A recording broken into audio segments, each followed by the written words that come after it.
اس حوالے سے نا آئینی ترمیم کے حوالے سے جو شیر افضل مروت صاحب ہیں ان کا کیا کہنا، انہوں نے جو گفتگو کی، انہوں نے کہا جی کہ مولانا فضل الرحمان صاحب کے بارے میں یہ کہوں گا کہ مجھے پہلے ہی یقین تھا کہ یہ آئین ٹائم کے اوپر آ کے لچک دکھا دیں گے۔ اچھا اب اس میں تھوڑی سی بات کرتے ہیں جی کہ ہوا کیا کہ حکومت کے پاس 58 ووٹ تھے اور 58 ووٹ جو ہیں وہ 65 ووٹ کیسے بن گئے؟ تو انہوں نے کہا نہیں، آئینی عدالت کی جگہ پہ آئینی بینچ ہونا چاہیے، آئینی عدالت ہو یا آئینی بینچ ہو کام ایک ہی ہوگا۔ اگر فیئر الیکشن ہوتے ہیں تو پھر پی ٹی آئی کا چانس بنتا ہے یا کسی اور جماعت کا چانس بنتا ہے، لیکن اگر توڑ مروڑ کے حکومت بنائے گی تو پھر انہیں کی حکومت بنائے گی۔ اب یہاں نا مولانا فضل الرحمان صاحب کیا کہتے ہیں، مولانا فضل الرحمان صاحب کہتے ہیں جی کہ جو آئینی طور پر آئین کو تبدیل کرنے کے لیے جو خطرناک چیزیں تھیں وہ ہم نے نکال لی تھی، یعنی کہ سام کا جو زہر تھا کہتے ہیں جی وہ ہم نے نکال لیا ہے۔ بسم اللہ الرحمن الرحیم، السلام علیکم، میں ہوں خرم ابن شبیر اور آپ دیکھ رہے ہیں میرا یوٹیوب چینل۔ جی بات کرتے ہیں سینٹ کے اجلاس کی، جہاں 26ویں آئینی ترمیم جو ہے اس کی منظوری دے دی گئی ہے۔ جی ہاں، سینٹ میں 26ویں آئینی ترمیم بل 2/3 اکثریت سے منظور کر لیا گیا ہے۔ پی ٹی آئی نے، سنی اتحاد کونسل جو ہے انہوں نے، اور MWM نے جو ہے نا اجلاس کی مخالفت کی، بلکہ بائیکاٹ کیا اور وہ اجلاس سے باہر نکل گئے۔ اب یہاں نا مولانا فضل الرحمان صاحب کیا کہتے ہیں، مولانا فضل الرحمان صاحب کہتے ہیں جی کہ جو آئینی طور پر آئین کو تبدیل کرنے کے لیے جو خطرناک چیزیں تھیں وہ ہم نے نکال لی تھی، یعنی کہ سام کا جو زہر تھا کہتے ہیں جی وہ ہم نے نکال لیا ہے۔ اب یہ بڑی بات ہے جی کہ مولانا فضل الرحمان صاحب اگر اس چیز کو نہ کرتے، اس چیز کو نہ لے کے آتے، اس چیز کو مطلب ہے کہ وہ ووٹ نہ دیتے تو پھر یہ آئینی ترمیم جو ہے نا کبھی بھی نہیں ہو سکنی تھی، کیونکہ پی ٹی آئی نے آلریڈی مخالفت کی تھی اور پی ٹی آئی نے کافی کوشش کی مولانا فضل الرحمان صاحب کو ملانے کی اپنے ساتھ، لیکن مولانا فضل الرحمان صاحب جو ہیں وہ اکثر ایک ایسا فیصلہ کر دیتے ہیں، شروع میں بڑا جارحانہ قسم کا ہوتا ہے اور بعد میں ان کا ایسا فیصلہ ہوتا ہے کہ پی ٹی آئی کو ہمیشہ سے دھوکہ ہی ملتا رہا ہے، چاہے وہ کوئی بھی جماعت ہو، جس طرح کی مرضی جماعت ہو۔ اب اس حوالے سے نا آئینی ترمیم کے حوالے سے جو شیر افضل مروت صاحب ہیں ان کا کیا کہنا، انہوں نے جو گفتگو کی، انہوں نے کہا جی کہ مولانا فضل الرحمان صاحب کے بارے میں یہ کہوں گا کہ مجھے پہلے ہی یقین تھا کہ یہ آئین ٹائم کے اوپر آ کے لچک دکھا دیں گے۔ مولانا فضل الرحمان صاحب جو ہیں وہ کہہ رہے ہیں کہ ملک کے مفاد کی خاطر میں نے ووٹ ڈالا ہے، آئین میں ترمیم کیا، لیکن یہ ملک کے مفاد کی خاطر ان کا جو ہے ووٹ نہیں ہوگا، بلکہ ان کے ساتھ کوئی وزارتوں کی یا کچھ عہدوں کے وعدے کیے گئے ہوں گے اور جس کی وجہ سے انہوں نے یہ ووٹ ڈالے ہوں گے، کیونکہ ہمیشہ یہ ایسا کرتے ہیں۔ یہ کہنا تھا شیر افضل مروت صاحب کا۔ اچھا اب اس میں تھوڑی سی بات کرتے ہیں جی کہ ہوا کیا کہ حکومت کے پاس 58 ووٹ تھے اور 58 ووٹ جو ہیں وہ 65 ووٹ کیسے بن گئے؟ 58 ووٹ تھے ان کے پاس ٹوٹل، اور وہ ووٹ جو ہیں کیسے بن گئے؟ اچھا اس میں تھوڑی سی میں تفصیل بتاؤں گا آپ کو کہ پیپلز پارٹی کی طرف سے نا 24 سینیٹر کے ووٹ تھے، پھر مسلم لیگ نون کے جو ہے نا اپنے 19 تھے، پھر اس کے بعد بلوچستان کی عوامی پارٹی جو تھی اس کے 4 ووٹ تھے، پھر MQM جو ہے ان کے 3 سینیٹر ان کے ساتھ تھے۔ اس کے بعد حکومت کو جو نا آزاد امیدوار جو ہیں وہ 4 آزاد امیدوار جو ہیں وہ بھی حکومت کے ساتھ تھے، ان کا ساتھ حاصل تھا۔ پھر اس کے بعد ANP کے 3 رکن تھے، اور جبکہ نیشنل پارٹی اور کاف لیگ کا ایک رکن شامل تھا۔ اچھا ان ساروں کو کیلکولیٹ اگر کیا جائے تو یہ 59 بنتے ہیں، 59 بنتے ہیں۔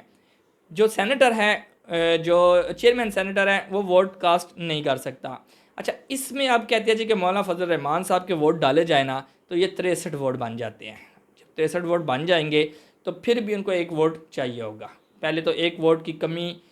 رہی، کیونکہ مولانا فضل الرحمان صاحب نے آخری ٹائم پہ انہوں نے حامی بھر لی، ان کے ساتھ جو ملاقاتیں ہوتی رہیں اور اس پہ کیا ملاقاتیں ہوئیں اور ٹائم زیادہ سے زیادہ ہوا، سیاست بڑھائی، اپنی قیمت بڑھائی، کیا یہ کچھ پتہ نہیں ہے، لیکن یہ ہے کہ انہوں نے کہا جی کہ جو خطرناک چیزیں تھی میں نے نکال دی۔ خطرناک چیزیں کیا تھی یہ نہیں بتایا گیا، ایک ہی چیز کا جو رولا پڑتا رہا وہ یہ پڑتا رہا کہ آئینی عدالت ہونی چاہیے، تو انہوں نے کہا نہیں، آئینی عدالت کی جگہ پہ آئینی بینچ ہونا چاہیے، آئینی عدالت ہو یا آئینی بینچ ہو کام ایک ہی ہوگا، بس یہ ہوگا کہ جو آئینی عدالت ہے اس کا سارا نظام الگ ہو جانا تھا، اس کے لیے پھر جو چیف جسٹس ہے وہ بھی الگ ہونا تھا، سارا کچھ الگ ہو جانا تھا، لیکن اب یہ کہ چیف جسٹس وہی ہوگا، بینچ بن جائے گا، اس کا فائدہ زیادہ ہو جائے گا حکومت کو۔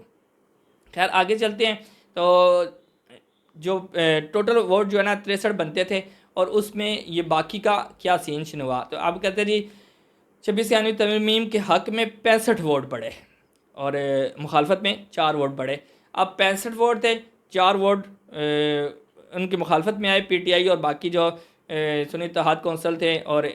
جو باقی ان کے ساتھ اتحادی تھے، انہوں نے واک آؤٹ کر لیا تھا، وہ باہر چلے گئے تھے، بائیکاٹ کر لیا تھا، انہوں نے کوئی ووٹ شوٹ نہیں ڈالا۔ آئینی ترمیم کے حق میں حکومت کے پاس جو ہے نا 58 ووٹ تھے، بی این پی مینگل کے 2 ووٹ ان کو حاصل ہوئے۔ جو ووٹ کم تھے وہ بی این پی مینگل کی طرف سے 2 ووٹ ان کو حاصل ہوئے، جو ان کے سربراہ تھے ان کو انہوں نے سینٹ سے باہر نکال دیا تھا۔ اب ان کا ووٹ کاسٹ نہیں کیا گیا، لیکن یہ 2 ووٹ ان کو ملے، تو جے یو آئی کے 5 ووٹ تھے، یہ ملا کے ٹوٹل 65 ووٹ بن گئے تھے، اور ان 65 ووٹ کی وجہ سے ہی جو ہے یہ جتنے بھی ترمیم تھی 22 شکیں میرے خیال میں ان میں ترمیم کی گئی تھی، تو وہ ساری کی ساری جو ہے نا 65 ووٹوں کے ساتھ منظور ہوئی کثرت رائے، یعنی کہ جو 2/3 اکثریت چاہیے ہوتی ہے اس سے یہ منظور ہو چکی ہیں۔ اچھا، اب ہوگا کیا، اس میں کیا باتیں ہوں گی، کیا طریقہ کار ہوگا؟ پی ٹی آئی کے کچھ اراکین جو ہیں ان کا رابطہ نہیں ہو رہا تھا، یہ برسٹر گور جو ہیں انہوں نے کہا تھا، اس کے علاوہ بات چیت چل رہی تھی کہ ان کے رابطے جو ہے نا نہیں ہو رہے تھے۔ اچھا، اس میں تحریک انصاف کے جو سینیٹر برسٹر علی ظفر تھے، انہوں نے کہا تھا کہ پارلیمنٹ کمیٹی کے اجلاس میں حکومت کی پیش کردہ ترمیم کی حمایت نہ کرنے کا اعلان کیا ہے۔ ہم نے اس ترمیم کو مطلب اس کی حمایت نہیں کی ہم نے، اور اگر اسی بیس پہ اگر کوئی ہمارا سینیٹر ووٹ ڈالتا ہے تو اس کو شمار نہ کیا جائے۔ تو اب یہ ہے کہ پی ٹی آئی کی طرف سے سارے ووٹ جو ہے جو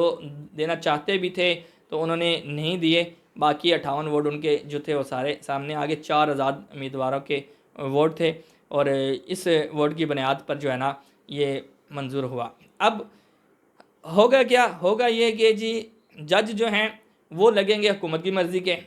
جو حکومت ہوگی سارے کا سارا کام اس کے بعد، چاہے وہ پیپل پارٹی کی حکومت ہو چاہے نون لیگ کی حکومت ہو، پیپل پارٹی اور نون لیگ نے اس کو بل کو منظور کرنے میں زیادہ زور اس لیے لگایا ہے کہ ان کے درمیان یہ طے ہوتا ہے کہ جی یہ والی حکومت میری، اگلی حکومت آپ کی، اور اگر اس میں کچھ ہوگا تو ان دونوں میں سے کسی کی حکومت آئے گی۔ اگر فیئر الیکشن ہوتے ہیں تو پھر پی ٹی آئی کا چانس بنتا ہے یا کسی اور جماعت کا چانس بنتا ہے، لیکن اگر توڑ مروڑ کے حکومت بنائے گی تو پھر انہیں کی ہی حکومت بنے گی۔ اب کیا ہوگا جی کہ سارے اختیارات جج بھی حکومت خود لگائے گی، اور جج کے ساتھ جو باقی بینچ پورا بنے گا وہ بھی حکومت کے ساتھ مل کے بنے گا، اس میں سینیٹر جو ہیں وہ بھی شامل ہوں گے، اراکین پارلیمنٹ بھی شامل ہوں گے۔ یہ بندے شامل ہوں گے تو ظاہر ہے کہ اراکین پارلیمنٹ ہوں گے، جج ہوں گے، یا پھر یہ سارے بندے شامل ہوں گے تو یہ فیصلے اپنی مرضی کے کروائیں گے، ان کے خلاف فیصلے نہیں آنے والے۔ یہ ان کے لیے بہت مطلب ہے کہ فائدہ مند ہو گیا ہے۔ آج بلاول بھٹو کو دیکھا گیا تو وہ بڑے خوش تھے، بہت زیادہ خوش تھے، وہ گاڑی سے نکلتے ہیں اور متی اللہ جان صاحب آگے کھڑے ہوتے ہیں اور موبائل انہوں نے آن کیا ہوتا ہے، وہ ساتھ ہی نکلتے ہیں، متی اللہ جان کو مطلب طنز کہتے ہیں ان کو، یا ان کے چہرے میں جو بات نظر آ رہی تھی وہ ایسے لگ رہا تھا کہ جیسے متی اللہ جان کو وہ طنز کر رہے ہیں کہ آج آپ کا مینڈیٹ جو ہے وہ منظور ہو چکا ہے، آپ کو تو خوشیاں منانی چاہیے، آپ کو تو جشن منانا چاہیے۔ یہ بات کی تھی انہوں نے متی اللہ جان صاحب کے حوالے سے۔ خیر، باقی جتنے بھی اراکین تھے جو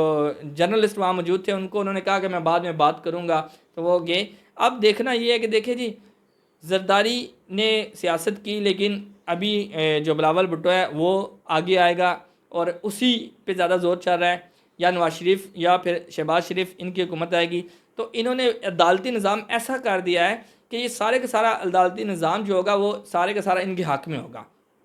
فرض کریں کہ یہ چیٹنگ کر کے حکومت بناتے ہیں، حکومت بنا کے یہ اپنے آپ کو حکومت میں لے کر آتے ہیں، تو وہاں یہ کیس چلتا ہے جی کہ وہاں دھاندلی ہوئی ہے، وہ جو حلقہ ہے اس کو کھولیں، اس کی ری کاؤنٹنگ کریں، عدالت میں جائیں گے، عدالت ان کی اپنی ہوگی، کوئی مسئلہ ہی نہیں ہوگا ان کو۔ تو اب جتنے کا جتنا بھی فائدہ ہوگا جو حکومت میں ہوگا اس کو فائدہ ہوگا اس ترمیم کے لیے۔ عام عوام کو نہ پہلے کبھی فائدہ تھا، نہ آگے کبھی فائدہ ہونے والا ہے، اور نہ اب کوئی فائدہ ہے۔ اجازت چاہوں گا، اگلی ویڈیو میں پھر ملیں گے۔ اللہ حافظ۔